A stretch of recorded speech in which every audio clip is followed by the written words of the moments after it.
Michael Hatfield RE/MAX team presents Real Estate and More. Bay Area real estate is different than in all of America. And why? What's up with home buyers? What's on sellers' minds? How is the market? And much, much more. Now, here's your host, Michael Hatfield. Well, welcome to the Real Estate and More show this morning, and thank you for tuning in. We have an interesting guest on today, someone that I respect tremendously, someone that has helped both Nancy and I with our skin issues from time to time, but she's the best of the best. Her words today, taken from considerable experience, will undoubtedly help others, and with their own skin in the game, in the avoidance of the dreaded skin cancer. Our guest, Miss Patricia Loo, is a physician's assistant. I'm wrong. She's a PA. They call them physician's associates. That's because they do so much. She works not only in preventive skincare, but also on the surgical side as well. Ask me. She's well known in the John Muir health environment, working with Golden State Dermatology. I can personally say she is amazing. Welcome to the show, Patricia Loo. Thank you, Michael. I'm so excited to be here. Oh, it's great. It's super to see you. For our listeners, Patricia Loo, PA extraordinaire, please tell us, how did you ever become interested in skincare? Well, Michael, I think this happens with a lot of people, but my interest in skincare developed from challenges with my own skin when I was a child.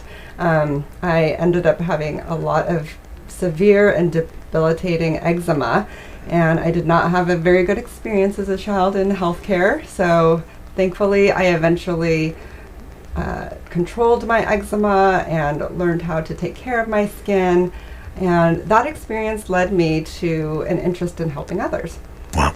So throughout high school and college, I volunteered and I worked in healthcare offices, and eventually I found that I love working with skin cancer patients. I love being able to walk with patients through the diagnosis, the treatment, and the recovery, the whole process, and then follow up with them throughout continued follow-up visits. And I found that I was able to get to know really interesting and intelligent people through kind of a potentially challenging period of their lives, and that just brought a lot of joy into my life and sparked a passion for not only working in dermatology, but specifically with skin cancer patients. Well, our history is a little bit interesting, so to speak, and I certainly welcome sharing it. Back when I had retired from the airline, I'd had a lot of radiation because, believe it or not, folks, when you're up at 37,000 feet, you're getting radiated from everything from the sun to radiation from the equipment to everything. And inside the ear where my headset was for so many years, there had grown, I think it was a basal cell, and it spread throughout my ear.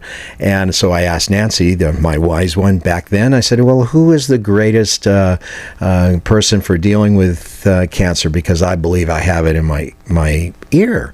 And she says, well, that would be Jeff Bortz. You know, the guy is really short, though. You know, you got to look up to him because he's only 6'11" or something like that, but really amazing. So went and saw them at Golden State Dermatology in Walnut Creek. They removed through using the Mohs treatment, and Patricia Loo, Lord and behold, she was the one that sewed my ear back up, and Nancy's not afraid to kiss it once in a while, and it's okay, 40 years with that lady. So I feel real blessed to have met you and Dr. Bortz and had your service, and also we do continual checkups because my skin is higher risk being from whatever countries that I may have been from. Who knows? You know? So tell me about this thing about physician's assistant. It used to be physician's assistant, and it wasn't really descriptive of your job. What you do is everything from prescriptions to sewing up ears to helping the physician in every way. So you are a physician's associate now, right? Right. Tell me. Yeah, so ever since the physician assistant profession started and developed way back, might have been in the 60s or 70s, when it was actually military professionals who came out of the military and had all these healthcare skills from being a medic, and they wanted to use their skills but had no way of becoming a professional in the civilian world, and so the physician assistant program was developed. But the name assistant just didn't seem to really encapsulate the profession, and it kind of has this connotation of not being able to prescribe medication or perform minor procedures or order blood work and things like that. And so the name physician assistant has been talked about being, changing it over the years, and finally 1 year ago the name was officially changed by the American Academy of PAs, and now it's called physician associate. So we can still say PAs for short, but it's technically physician associate. Yeah, and it's more applicable, I think, to what you do. You do everything. When we go for our checks, and I have to go for my skin checks far more often than the wife does, but you do a lot. I mean, it's a very demanding profession. So with that in mind, let's just jump right into this skin cancer. What is skin cancer? Well, just like other types of cancer, skin cancer, a cancer of the skin, is when we have cells that are dividing uncontrollably and they form tumors. And there's different types of skin cancers. There's the three common types of skin cancers: basal cell carcinoma, squamous cell carcinoma, and melanoma. And each one forms from the different cells in the skin. So there are basal cells in our skin that are at the base layer of the skin, and when those cells turn into cancer and start growing uncontrollably, then it's called basal cell carcinoma. When the squamous cells, which are more on the surface of the skin, start growing uncontrollably, those ones are called squamous cell carcinoma. And then when the melanocytes, kind of deep in the skin as well, grow uncontrollably, those ones are called melanoma. And they all, for the most part, are DNA changes in those cells caused mainly by sun exposure, UV radiation, but sometimes by other types of radiation or chemicals, trauma to the skin. And then they all have different characteristics, so to speak. And different prognoses. Do you know, when I grew up, it was a different time, a different generation. We didn't know any better, but we would always take this baby oil and just lather up with baby oil and go lay on the beach. It didn't matter if it was down at the equator or up, here in the Bay Area. It didn't matter, but we just didn't know. And the problem is that these cancer cells may be there and you not even know it until later years.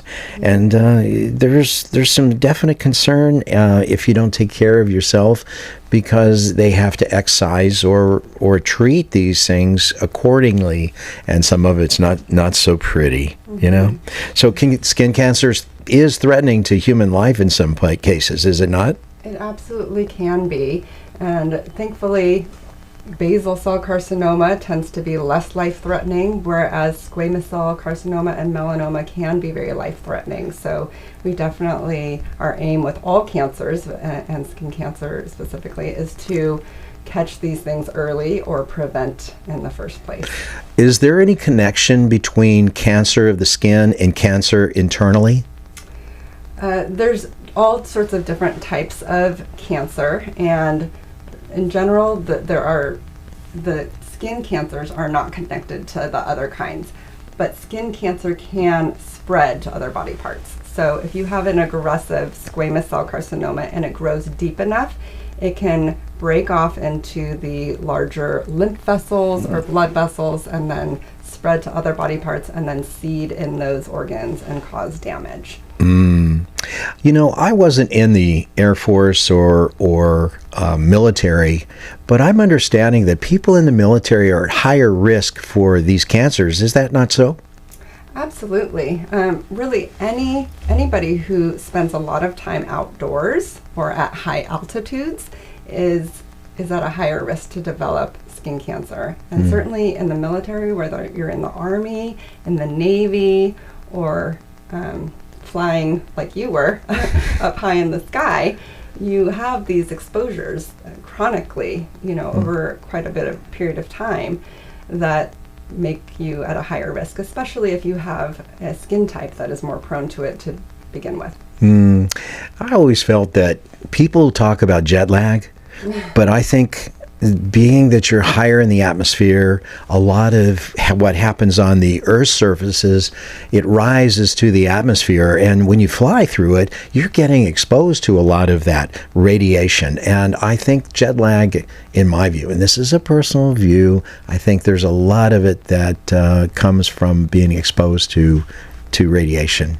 Absolutely. I treat airline pilots who fly for commercial airlines, as well as the stewardess and flight attendants, that also are at higher risk. So just ignore the beep. I'm not sure exactly what that is outside. Yeah, there we go. So just recently on the subject of detection, it was reported from Stanford Medical that there's a new non-invasive virtual biopsy that may soon allow physicians and physicians' associates to scan a spot to determine if it contains cancer cells. This method measures how light waves from a laser bounce off human tissue. It's brand new, a little like ultrasound uses sound waves to visualize organs. That would be, helpful to just using pathology slides, I would think, and may possibly show more. Absolutely. The technology in medicine is advancing, and it's really an exciting time, especially in the field of AI, artificial intelligence.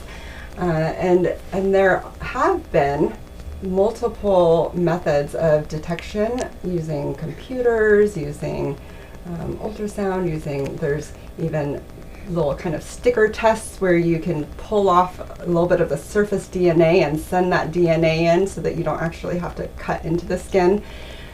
So lots of great technologies coming our way, and I think that if we can have the insurance companies and Medicare and things adopt these to pay for them, we'll really be able to start utilizing them in medicine.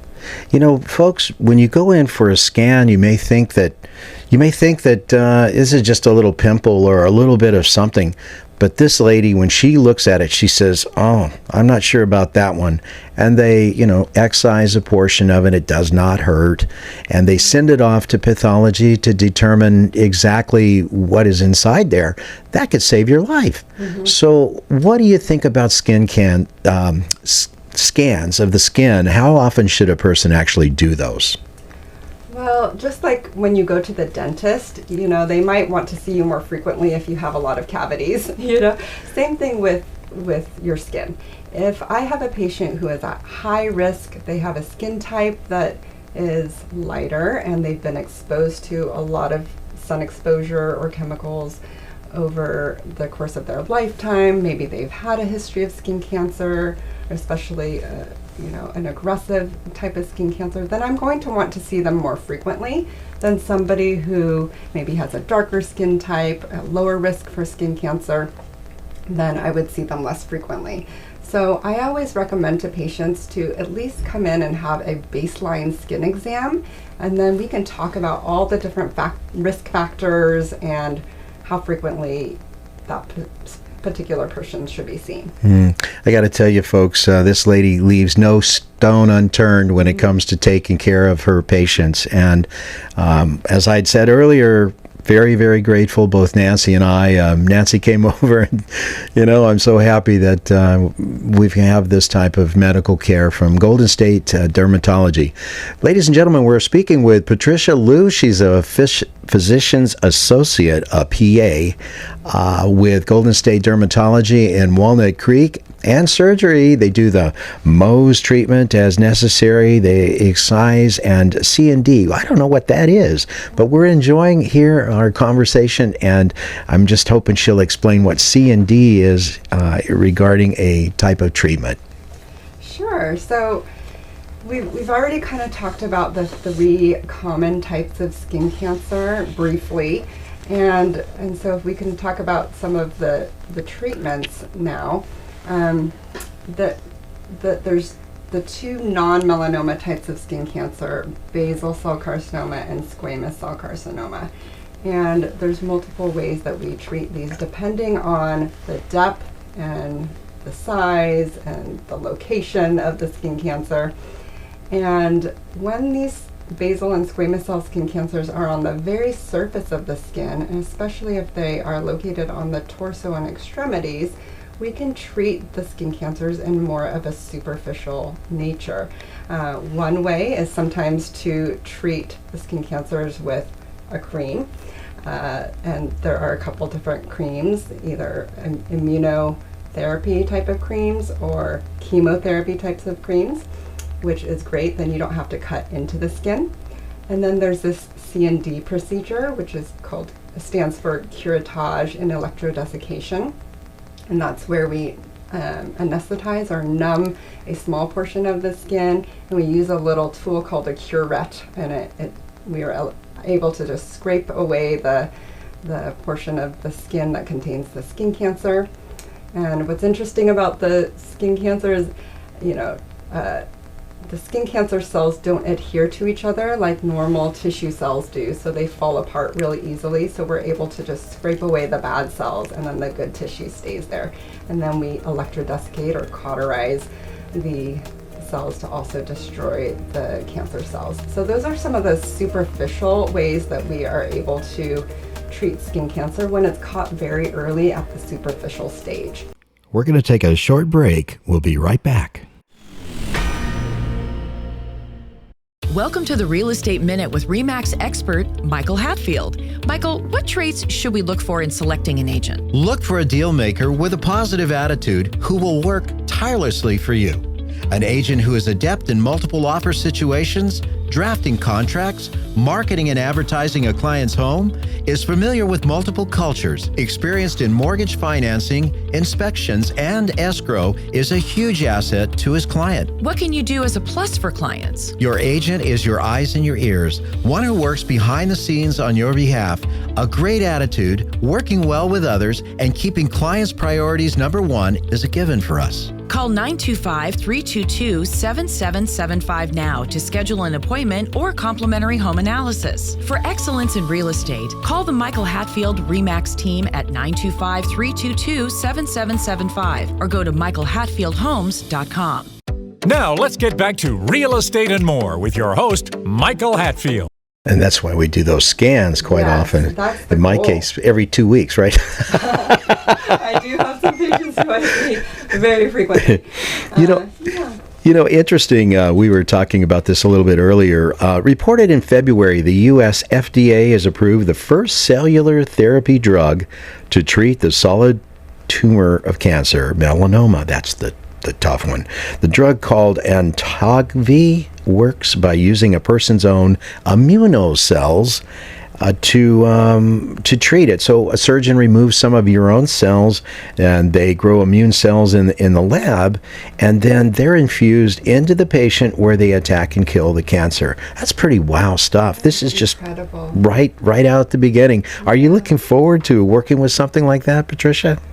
Absolutely. So, 10 years ago when, I've been in practice for 18 years, and when I first started practicing, a diagnosis of metastatic melanoma was like a death sentence, and we felt kind of helpless and hopeless. Of course you could enter into a drug trial, we could try some of the drugs that we had available at the time, but the cure rate was low and the prognosis was poor. And in the last 10 years, we have these new medications that really give us quite a bit of hope for patients with metastatic melanoma. Thankfully, I, as a dermatology PA, am trying to catch these skin cancers much sooner, so before they break off and spread to other body parts. And so for the most part, I don't have to work with these medications. But if I do have a patient with a very aggressive melanoma and it has spread, we refer to oncology, and the oncologists do prescribe these medications. And I've had many patients that were able to start on the newer medications, and they're still with me today, years later after a metastatic diagnosis. And so I'm excited for yet another new drug that is going to save lives. That's just absolutely amazing. You know, we talked earlier, what are really the worst skin cancers that you have seen in your career? I have seen some Don't be too graphic. I've seen some pretty bad skin cancers in my lifetime, and thankfully fewer. The longer I'm in practice, I'm finding that I think patients are becoming more educated and care is becoming more accessible. However, earlier in my career, I have seen some pretty significant severe cancers. I'll always remember an elderly lady who had a very large skin cancer that involved almost her entire scalp. A older gentleman who had a skin cancer that involved his entire nose and out to his cheek and onto his upper lip. And we had to remove these skin cancers surgically, and thankfully these patients are okay now. But it's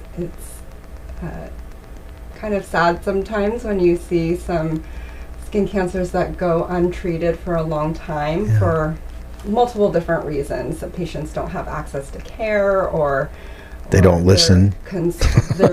Sometimes there's a fear of coming in to see a provider to have these things taken care of. Well, we're here in May during Skin Cancer Awareness Month, and so I'm really hoping that the word can get out to our community that it's important to get in and have your skin examined and get these skin cancers treated early. The earlier, the better. Patricia, what are the basic ways that a person can be proactive in preventing skin cancer? Well, there's multiple ways, and first and foremost, we always talk about sun protection, because the vast majority of skin cancers are caused by chronic or severe intense sun exposure. And so we talk about protecting first and foremost from the sun using clothing protection, so things like hats, and the broader the brim the better, to protect the ears and the sides of the face, long sleeves, long pants to protect the arms and legs, and then avoiding the peak hours of the day. So trying to perform your outdoor activities earlier in the morning or later in the evening. One way that technology has helped us is that we all have these phones that have the weather on there, and you can actually check the UV index. And so when the UV index is low, it's a safer time to go outside and enjoy the outdoors. And when the UV index is high, we know it would maybe be better to stay indoors or stay in the shade, or you might need extra protection. Oh, what's amazing is that we're always hear that vitamin D from the sun is very good, but you got to balance that out. You can't go out there and become sunburned 4 and 5 times in your lifetime, because when you do, doesn't it just double your chances of getting the cancer? Absolutely. We know from research that having 5 or more severe sunburns can drastically increase your risk of developing melanoma, the one that is the more aggressive type of skin cancer. And so we absolutely want to avoid sunburns, but we also want to avoid chronic daily sun exposure, as that can also lead to skin cancer development as well. So we can also do that by using sunscreen and avoiding the sun in general. So you're a big proponent for sunscreen? I am a proponent of the mineral sunscreens especially. I think all the sunscreens are helpful, but I do especially love the mineral sunscreens that have the zinc oxide and titanium dioxide in them. They're healthier for our skin and then also for the environment. You see a lot of people in the islands when you go on vacation and holiday. They wear this bright white paint, it looks like, but that's the zinc oxide, so to speak, and it protects children. Really, children don't care what they look like, not like us, people that are more attuned to what we look like. But didn't you just recently take a vacation? So let me ask you, now you took a vacation and you went to Hawaii, you took your children, you had a great time. How did you not just constantly fret over the potential for skin cancer? Well, just like all the fun things in life, too much of a good thing can turn into a bad thing. Too much cake and sweets and chocolates can harm your health, but we want to enjoy the outdoors and nature, and so we do that all, we say, in moderation and with the right protection. And so when we go on vacation to a sunny location, we use rash guards. We again try to avoid the peak hours of the day. We use large hats and sometimes even swim caps when we're in the ocean. And then that mineral sunscreen, which is reef safe, so not harmful to all the ocean animals and to the plants, and so I very much encourage everybody to get outdoors and enjoy vacations, enjoy nature, but just do so in a responsible way. What can be done to reverse years of sun damage? Yeah, well, thankfully we have some medications nowadays that can really help reverse some of the damage that was done years ago. So a lot of my patients come in and they say, I abused my skin, and just like you were telling me earlier today, you spent a lot of time outdoors, and some of my patients say, oh, I was outdoors and with baby oil and iodine on my skin, and we just fried ourselves. Well, we can only laugh about that now. Right. We're laughing because we were so stupid at the time, And in my generation, there were tanning beds, and we were laying out in the sun as well. And so, thankfully, our bodies have this amazing ability to heal. And so if we give it the right tools, we can actually reverse some of the sun damage. And so we can do that by supporting our immune system and keeping our immune system as strong as possible through a healthy diet of lots of fruits, vegetables, plant-based, as well as low stress and getting enough sleep, all those things that we know are good for us. But then there's also medication. So we were talking about imiquimod cream and the fluorouracil or the chemotherapy creams, as well as retin-A or retinoids. Those medications can help proactively treat the sun damage and precancers and actually reverse some of the sun damage that we have done. Well, all great to know. So in conclusion, Patricia Loo, Physician's Associate, Golden State Dermatology in Walnut Creek. She's extraordinary. Nice person. Super. In conclusion, what words do you have of wisdom for our listeners?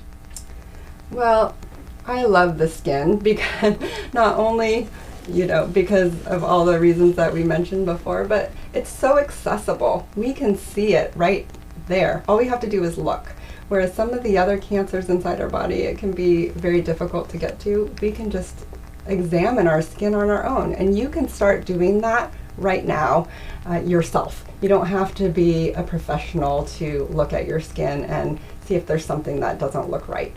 And so I always recommend just start by being aware of your skin, perform some self-exams, and of course I'm here for you, and we have many professionals in our community that are here for you, and we would love to help you by scheduling an appointment and getting at least a baseline skin exam. So we'll put a link in the show notes or get you some information about how you can get in touch with our office or your local dermatologist wherever you're at. Sounds good. All good to know. When we consider how much our own skin plays into the game of our lives, we realize we need to regard it with increased importance. Thank you so much, Patricia Loo, Golden State Dermatology, for being on the show today. It's time for a short break. It's been a pleasure. Thank you, Michael.